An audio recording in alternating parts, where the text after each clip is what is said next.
Welcome back to my new blog. সকাল সকাল চলে গেছিলাম রানিং করতে। এই দেখতে পাচ্ছ,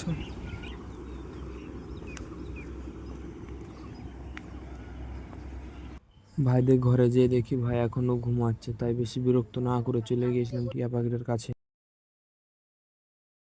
টিয়া পাখিটা কত সুন্দর দেখতে, দেখো টিয়া পাখিটার সঙ্গে কিছুক্ষণ খেলা করে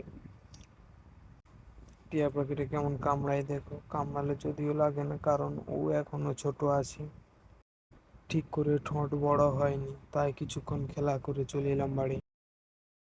মা বললো সন্ধ্যেবেলা রান্না কি হবে, তাই চলে গিয়েছেন লজ ছেঁড়ার জন্য। এই যে দেখতে পাচ্ছ, কিছু লজ ছিঁড়ে চলে এলাম বাড়ি। লদগুলোকে এখানে রেখে দিলাম। আর হ্যাঁ, রান্নাটা আমাদের হবে না, হবে গরুর জন্য। বিকালে চলে গিয়েছিলাম ভাইদের ঘর, যেয়ে দেখি দাদু আর কাকু মিলে শশা মাচা করছে, দড়ি বেঁধে চুলা গাড়া হচ্ছে।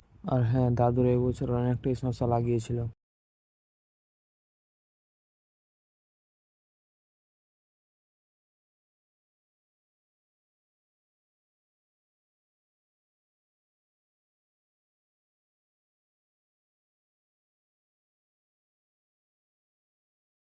আর প্রত্যেকটা গাছ দেখো কত সুন্দর হয়েছে।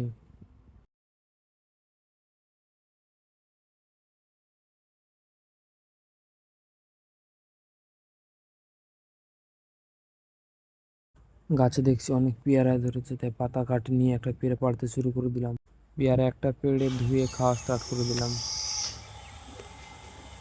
কিছুদিন আগের ঝড় বাতাসে ধান গাছের অবস্থা দেখো, ধানগুলো সব সব ধান গাছ মাটিতে উল্টে গেছে।